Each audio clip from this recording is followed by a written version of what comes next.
భరద్వాజ గారు Lucifer 2 Empuraan cinema చూసొచ్చాం, ఎలా అనిపించింది?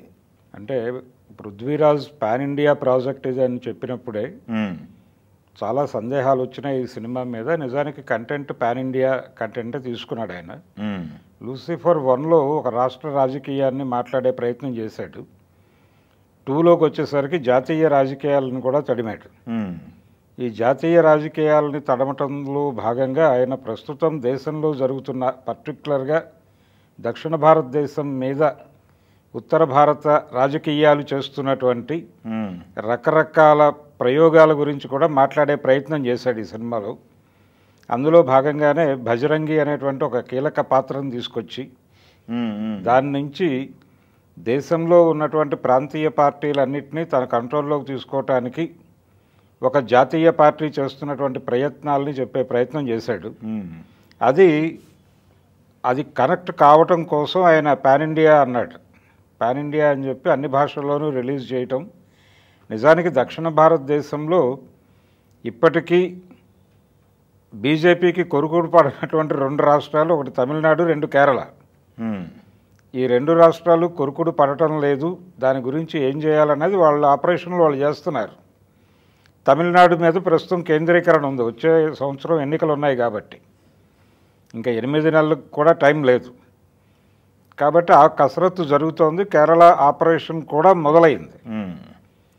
ఈ ప్రయత్నాలని, వీటిని అడ్డుకోవటానికి చేయవలసినటువంటి ప్రయత్నాలని చెప్పాడు సినిమాలో. కౌంటర్ ఆపరేషన్ ఏమిటి, ఏం చేస్తే బాగుంటుందని చెబుతూ ఇప్పటికీ ఈ దేశంలో లౌకికవాదాన్ని నిలబెట్టడానికి ప్రయత్నం చేస్తున్నాను అని చెప్పుకుంటున్నటువంటి ఇంకో ఆల్టర్నేటివ్ జాతీయ పార్టీ ఉంది, కాంగ్రెస్. కాంగ్రెస్ పార్టీ వ్యవహార శైలి మీద కూడా విమర్శ ఉంది ఈ సినిమాలో.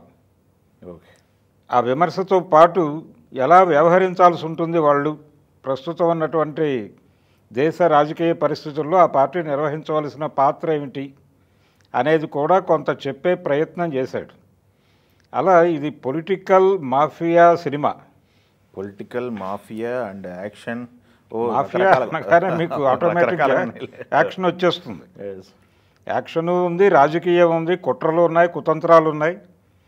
పార్లమెంటరీ రాజకీయాల్లోకి జ్వరబడిపోయినటువంటి మార్కెట్ ఎకానమీ తాలూకా వ్యవహారం ఉంది.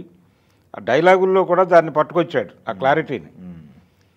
మనిషి సరుకుగా మారిపోతున్నటువంటి సందర్భంలో ఎవరైనా ఎప్పుడైనా అమ్ముడుపోవటానికి సిద్ధమే. నువ్వు ఎలా కొనగలుగుతావు, ఏం చెప్పి కొనగలుగుతావు అనేదే ప్రధానం అనే ఒక డైలాగ్ పెట్టాడు. అలా అంటే టోటల్గా సినిమాలో తను 2 మైనారిటీ రెఫరెన్సెస్ తీసుకున్నాడు తను సన్నివేశాన్ని నేరేట్ చేయటానికి. ఒకటేమో క్రిస్టియన్ నేరేషన్ పద్ధతి తీసుకున్నాడు. బైబిల్ వాక్యాలు చాలా విస్తృతంగా దొర్లినాయి. ఈ ధోరణి మనకి లూసిఫర్ 1లో కూడా కనిపిస్తుంది. కాకపోతే దాని తెలుగు రీమేక్లో దీన్ని అంతా పరిహరించారు. తెలుగు రీమేక్ కాకపోయినా లూసిఫర్ చూశారు, చాలామంది చూశారు కాబట్టి లూసిఫర్లో డ్రామా ఉందనిపించింది నాకు. అది ఎక్కువ డ్రామా ఉంది, నీట్గా వెళ్ళిపోయింది. మలయాళం నుంచి ఏ సినిమాలు అయితే ఎక్స్పెక్ట్ చేస్తారో ఆ కంటెంట్ ఉంది.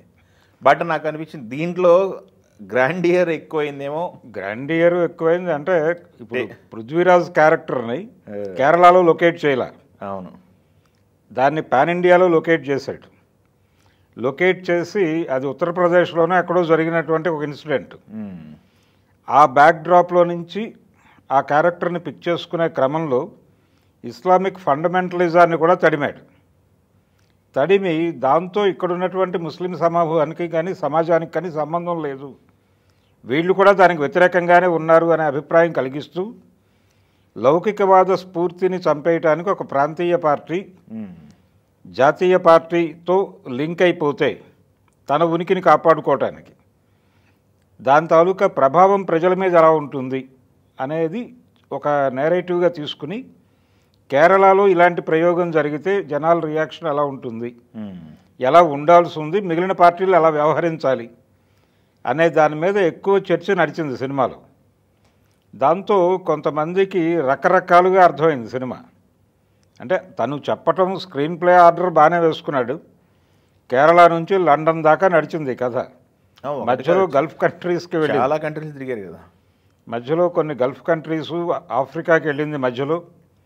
ఇలా ప్రపంచంలో ఉన్నటువంటి దేశాలన్నీ తిప్పడం ద్వారా గ్లోబలైజ్ అయిపోతున్నటువంటి క్రైమ్ నెట్వర్క్ దాన్ని కూడా మాట్లాడే ప్రయత్నం చేశాడు. దానికి ఉన్నటువంటి పొలిటికల్ లింక్స్, వరల్డ్ బ్యాంక్ పరిపాలన ఎలా నడుస్తోంది ప్రపంచం మీద, ఇలా అనేక లేయర్లు వేసుకుంటూ వెళ్ళిపోయాడు.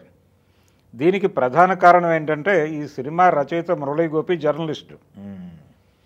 ఆయన తను చూసినటువంటి, తను ప్రపంచానికి చెప్పదలుచుకున్నటువంటి అనేక విషయాలని ఈ కంటెంట్లోకి ఈ కథలోకి పట్టుకొచ్చాడు. ఆయన పట్టుకొచ్చిన తర్వాత వీటిని ఆయన తను యాక్షన్ ఎపిసోడ్స్తో డిజైన్ చేసుకుంటూ వెళ్ళాడు డైరెక్టర్ పృథ్వీరాజ్. అవును, ఇవన్నీ కలిసి జనాల్ని ఒక అంటే చూసే వాళ్ళకి తెర మీద అయితే ఒక ఫీస్ట్ ఉంది, బిగ్ స్కేల్. అంటే ఈ మధ్య కాలంలో మనం చూస్తున్నటువంటి పాన్ ఇండియా సినిమాల్లో కనిపిస్తున్నటువంటి బిగ్ స్కేల్ వైలెన్స్ ఉంది. చాలా యాక్షన్ ఎపిసోడ్ ఉంది. ఈ యాక్షన్ ఎపిసోడ్తో పాటు చాలా ఫస్ట్ హాఫ్లో చేసినటువంటి యాక్షన్ ఎపిసోడ్స్ అన్నీ కూడా చాలా భారీ ఎత్తున చేశారు. అంటే ఓపెనింగే ఒక యూకే ఆర్మీ వెళ్ళి చేసేటువంటి ఒక ఆపరేషన్. ఇంకొకటి, వీళ్ళకి పాస్పోర్ట్లు అక్కర్లేదు, ఎవరినైనా ఎక్కడికైనా లిఫ్ట్ చేయగలరు, ఏ ప్రాంతంలోకైనా వీళ్ళకి యాక్సెస్ ఉంటుంది. ఇలాంటి చాలా ఇన్ఫర్మేషన్ చెప్పే ప్రయత్నం చేశాడు. మాఫియాకి సంబంధించి, అండర్ వరల్డ్కి సంబంధించినటువంటి వ్యవహారాలు బాగా ఈ సినిమాలో డిస్క్రైబ్ చేసే ప్రయత్నం చేశాడు పృథ్వీరాజ్. దానికి కూడా కారణం ఆ జర్నలిస్టిక్ రైటరే మురళీ గోపి కృషి. అలా ఈయన రకరకాల క్లాసులు ఒకే సినిమాలో చెప్పే ప్రయత్నం చేశాడు. 3 గంటల సినిమా ఇది. అవును, 3 hours మూవీ. ఒక పాట లేదు, పాట లేదు. Action drama. ఏ రకమైనటువంటి రొమాన్స్కి సినిమాలో అవకాశమే లేదు. రాజకీయము, మాఫియా దీంతో లింక్ అయిపోయినటువంటి ఒక అద్భుతమైన డైలాగ్ ఉంది. అంటే ఓపెనింగ్లోనే ఒక మహిళా పాత్రతో ఒక డైలాగ్ చెప్పించాడు. ఆ డైలాగ్ ఏంటంటే, రాజకీయం వ్యాపారమైన తర్వాత, రాజకీయము, మతము, వ్యాపారము 3 కలిసిపోయినటువంటి ఒక విచిత్రమైన వాతావరణంలో మనం బతుకుతున్నామని చెప్పి ఒక జమీందారిని అంటుంది. ఆ జమీందారిని పాత్రతో ఆ డైలాగ్ చెప్పించడంలో కూడా చాలా తెలివి ప్రదర్శించాడు ఆయన. పైగా ఒక హిందూ జమీందారిని, ఒక ఉదారవాద హిందూ జమీందారిని పాత్రతో ఆ డైలాగ్ చెప్పించడం కూడా చాలా తెలివిగా చెప్పించాడు. ఆ తర్వాత జరిగేటువంటి సన్నివేశాలు, మళ్ళీ క్లైమాక్స్ తిరిగి అక్కడే పెట్టాడు. ఇలా స్క్రిప్ట్లో చాలా కష్టపడ్డారు. ఆయన ధోరణిలో కథను అర్థం చేసుకున్నాడు పృథ్వీరాజ్. అర్థం చేసుకుని తన పద్ధతిలో తను షూట్ చేసుకుంటూ వెళ్ళిపోయాడు. మోహన్ లాల్ ఎలివేషన్స్కి చాలా అద్భుతంగా ఉపయోగపడే ఆర్టిస్ట్ అతను. ఆ లెవెల్లో అతన్ని వాడేసుకున్నారు సినిమాలో. లూసిఫర్ పార్ట్ 3 ఉండబోతోంది అనేటువంటి సంకేతం ఇచ్చాడు. అవును, చూపించారుగా. ఆ సంకేతం ప్రకారం నెక్స్ట్ చైనా, ఆపరేషన్ చైనా అనేది ఒక లింక్ ఇచ్చాడు. అది చూడాలి ఎలా ఉంటుందో. ఇందులో అంటే చాలా క్లియర్గా తను చెప్పదలుచుకుంది, దైవ కుమారులు దైవం తాలూకా ఆశయాలు ప్రజల్లో నిలబెడతారు అనుకుంటే అది పొరపాటే అవుతుందంటే వారసులు వాళ్ళ పూర్వీకుల ఆశయాల మేరకు నడుస్తారు అనుకోవడం కష్టమే. ఖచ్చితంగా ఆ పార్టీలను కాపాడుకోవాల్సినటువంటి బాధ్యత, ఆ పూర్వీకుల ఆశయాలను కాపాడుకోవాల్సినటువంటి బాధ్యత కార్యకర్తలదే అయి ఉంటుంది అనేటువంటి ఒక రాజకీయ సందేశం కూడా ఇచ్చాడు ఈ సినిమాలో. చూసేవాళ్ళ కోణంలో బట్టి ఉంటుంది, ఒక్కొక్కరికి ఒకటి అర్థం అవుతుంటుంది. లేదు, క్లియర్గా డైలాగులు ఉన్నాయి. అంటే ఆయన ఫాదర్తో మాట్లాడే ఒక ఇది ఉంది ఇంటర్వల్ తర్వాత. అవును, మోహన్ లాల్కి ఒక చర్చి ఫాదర్కి మధ్య జరిగేటువంటి సంభాషణ. కాపాడటానికి సైతానే అవసరం అని అనుకుంటున్నారేమో ఇప్పుడు. దైవకుమారుడు కాపాడలేని పరిస్థితుల్లో ఉండటం మాత్రమే కాదు, దైవకుమారుడు దుష్టశక్తులతో కలిసిపోయినప్పుడు సైతాను రక్షణ కోరుకునే పరిస్థితి వచ్చిందని మీరు అనుకుంటున్నారని నాకు తెలుసు అంటాడు.